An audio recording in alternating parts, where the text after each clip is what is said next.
नमस्कार, आप देख रहे हैं खबर नालंदा और अभी हमारी मौजूदगी है राजगीर अनुमंडल में, राजगीर विधानसभा क्षेत्र में। और आपको बता दें, लगातार हम आपके लिए अपडेट्स ला रहे हैं। आगामी विधानसभा चुनाव काफ़ी ज़्यादा नज़दीक है और एक पार्टी जो काफ़ी ज़्यादा सक्रिय नज़र आती है वो है जनसुराज। तो आज जो है जनसुराज पार्टी के द्वारा यहाँ पे पार्टी ऑफिस में एक मीटिंग रखा गया है। वो मीटिंग है जिसे आपको बता दें 2 तारीख को यहाँ पे 2 सितंबर को प्रशांत किशोर जी आ रहे हैं, उनकी सभा होने वाली है, बिहार बदलाव सभा।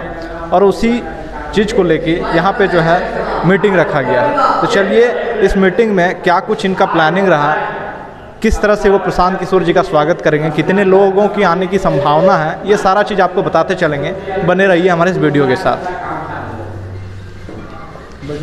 चलिए किशोर जी यहाँ पे आ रहे हैं, क्या कुछ आप लोग का तैयारी चल रहा है?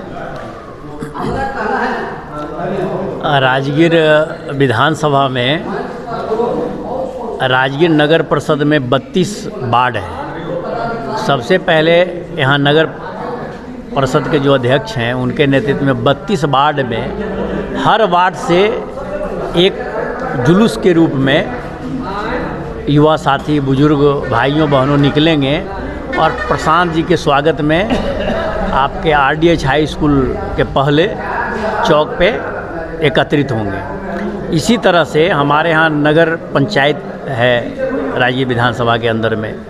गिरियक को ले लीजिए, गिरियक में भी बड़ी तैयारी है, सिलाव में बड़ी तैयारी है।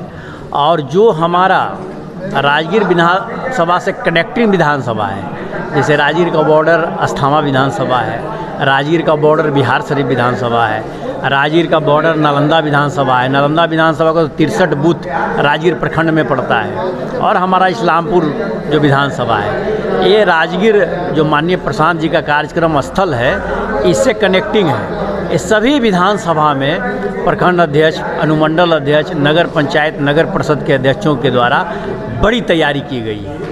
सर, आप देखेंगे कहीं ना कहीं जनसुराज का जितनी भी बड़ी सभाएं होती हैं वहाँ सिर्फ एक ही नाम आता है, प्रशांत किशोर। प्रशांत किशोर के अलावा कोई भी ऐसा नाम नहीं दिखता जहाँ पे बड़ा सभा हो रहा है, बड़ी सभा हो रहा है। इस पर क्या कहना चाहेंगे?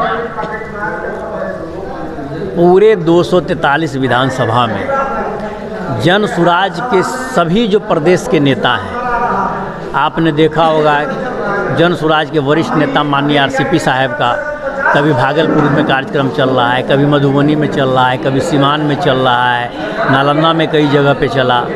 तो पूरे बिहार में घूम रहे हैं। आप उनके देखे होंगे प्रदेश के उपाध्यक्ष वाई गिरी का आपने नाम सुना होगा, जो हाईकोर्ट के सीनियर एडवोकेट हैं, उनकी सभाएं चल रही है। तो ऐसे दर्जनों नेता जो प्रदेश स्तर से हैं, वो उनका कार्यक्रम रूपरेखा तय है। अभी हमारे यहाँ 29 अगस्त के बाद नालंदा ज़िला में अगर 20 ब्लॉक है और टोटल बिहार में ब्लॉक की संख्या 534 है। तो आप 29 अगस्त से देखेंगे कि प्रखंड क्षेत्र में हर विधानसभा के प्रत्येक प्रखंडों में बिहार बदलाव सभा आयोजित होगी और यह 10/9 तक चलेगी। तो हमारा प्रखंड लेवल पर, अनुमंडल लेवल पर, जिला लेवल पर, जोनल लेवल पर सब जगह पे कार्यक्रम और सब नेता लोग लगे हुए हैं। मैं नालंदा ज़िला का चुनाव प्रभारी हूँ। आप देखे होंगे, कभी हमको आप चंडी में देखते होंगे, कभी हिलसा में देखते होंगे, कभी अस्थामा में देखते होंगे। हमारे पार्टी के द्वारा 5 स्टेज पे जो सबसे ज़्यादा पब्लिक को अट्रैक्ट करती है, यह पहली ऐसी पार्टी है जो चुनाव के पहले सीधे जनता के साथ कमिटमेंट कर रही है परिवार लाभ कार्ड के माध्यम से कि अगर हमारी सरकार आएगी 2025 में तो परिवार लाभ कार्ड हम इसलिए बना रहे हैं कि उसमें जो 5 चीज़ें हैं, जैसे 15 साल तक के बच्चों को मुफ्त में शिक्षा, और वह शिक्षा एक अमीर का बेटा अगर कोई प्राइवेट स्कूल में पढ़ता है, एक गरीब का बेटा अगर सरकारी स्कूल में पढ़ता है, तो दोनों को एक समान करके उच्च शिक्षा हम देंगे। अब वृद्धा लोगों का पेंशन, अगर हमारी सरकार बनती है तो 60 साल से ऊपर के लोगों को हम वृद्धा पेंशन देंगे। अब किसानों के लिए, किसानों के पास सबसे बड़ी प्रॉब्लम क्या होती है, वो है लेबर की। हम लेबर मुहैया कराएंगे। माताओं बहनों को स्वावलंबन बनाने के लिए हम 4% का वार्षिक ब्याज के दर पर उनको व्यवसाय करने के लिए पूंजी का व्यवस्था करेंगे, तो अच्छी स्वास्थ्य व्यवस्था करेंगे।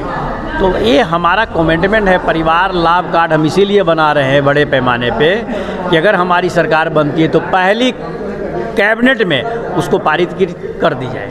बहुत बढ़िया बात है सर। आपकी जो पार्टी है वो कहीं ना कहीं रोजगार की मुद्दा उठाती है, पलायन की मुद्दा उठाती है, शिक्षा का मुद्दा उठाता है, महिलाओं की मुद्दा उठाता है, किसानों की मुद्दा उठाती है, और एक मुद्दा जो छूट जाता था वो बाढ़ की मुद्दा, वो भी आपकी पार्टी उठा रही है। लेकिन अभी के समय में जो सबसे बड़ी समस्या बनी हुई है क्लाइमेट चेंज, आप देखते होंगे कोई पर्यावरण शुद्धता की बात नहीं करता है, हमें शुद्ध ऑक्सीजन कैसे मिले इसकी कोई बात नहीं करता। इस पर क्या कहना चाहेंगे? देखिए, यही आपने बहुत अच्छा क्वेश्चन उठाया।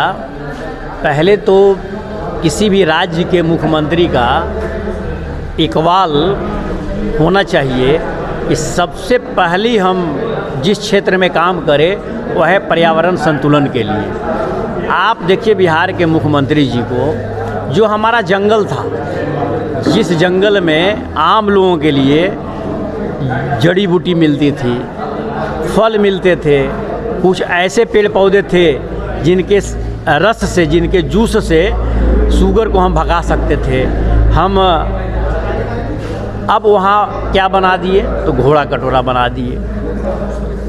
आप क्या बना दिए? जू सफारी बना दिए। आप क्या बना दिए? नेचर सफारी बना दिए। तो जो हमारा नेचुरल है आप उसको बर्बाद कर रहे हैं। जहाँ हमारे लोग जंगल में कभी जाकर लोग साल में एक बार, महीने में एक बार लोग पिकनिक मनाते थे और अपने आप को लगता था कि हम कश्मीर पहुँचे हुए हैं। आप पूरा वन क्षेत्र को जो है कवर कर दिए हैं। और जू सफारी, नेचर सफारी में तो एक व्यक्ति को अगर देखना हो तो एक व्यक्ति पर 500 रुपया खर्च आता है जी। अगर एक परिवार में 10 लोग हैं तो 5000 रुपये खर्च आएगा। तो इससे तो पर्यावरण जो है वो असंतुलित हो रही है। जो हमको जिस मात्रा में, अगर राजगीर के जंगल में लाखों पेड़ हैं तो उसकी ऑक्सीजन की खुशबू तो राजगीर के गाँवों में पहुँचती थी। पटना में चिड़ियाघर के जस्ट बगल में आपने इतनी बड़ी लाइब्रेरी बना दी है, आप उसको एजुकेशन हब बना देते। आज हमारे बच्चे, पढ़ाई की बात हो तो बाहर जाना है, रोजगार की बात हो तो बाहर जाना है, अच्छी स्वास्थ्य की बात हो तो बाहर जाना है। अरे तो स्वास्थ्य की व्यवस्था कर दिए होते, शिक्षा की व्यवस्था कर दिए होते, उद्योग की व्यवस्था कर दिए होते, ताकि हमारे भाई लोगों का पलायन नहीं होता और यहाँ रहकर अपना जीविकोपार्जन करते। बहुत बहुत धन्यवाद सर आपका हमसे जुड़ने के लिए। सर 2 तारीख को प्रशांत जी का यहाँ पे सभा होने वाला है, कितने लोगों की आने की संभावना है? देखिए, पहले तो सबसे पहले आपको धन्यवाद, आपके चैनल को। इस सभा में लगभग जो तैयारी है कम से कम 50,000 लोगों की भीड़ रहेगी और ज़िले में सबसे अभूतपूर्व सभा होगा। सर आप देखते होंगे लगातार जो है प्रशांत किशोर जी नालंदा को टारगेट कर रहे हैं, कभी एकंगरसराय, कभी बिहार शरीफ, कभी चंडी, अभी राजगीर, बार बार जो है नालंदा जो है आपका नीतीश कुमार जी का गढ़ माना जा रहा है, बार बार नालंदा पे प्रहार कर रहे हैं। क्या संदेश देना चाह रहे हैं? देखिए, संदेश यही है कि बार बार आने से एक तो हमारा संगठन मजबूत होगा, दूसरा जो चुनाव है वह चुनाव हम कैसे जीत सकते हैं, इस विषय पर ज़्यादा फोकस है। अभी जो सभा होने वाली है, लोगों को क्या संदेश देना चाहेंगे? यह सभा से यही संदेश जाएगा कि चुनाव नालंदा के 7 विधानसभा सीट पर हम कैसे विजय प्राप्त करें, इसका संदेश लोगों को जन जन तक पहुंचाना है। यदि आपने सुना, प्रशांत किशोर जी का सभा होने वाला है 2 तारीख को, और इनका ये साफ संदेश है कि 7 विधानसभा में कैसे जीत हासिल की जाए, इस पर जो है चर्चा की जाएगी, इस पर जो है प्लानिंग की जाएगी और इसी चीज़ को लेकर तैयारी की जा रही है।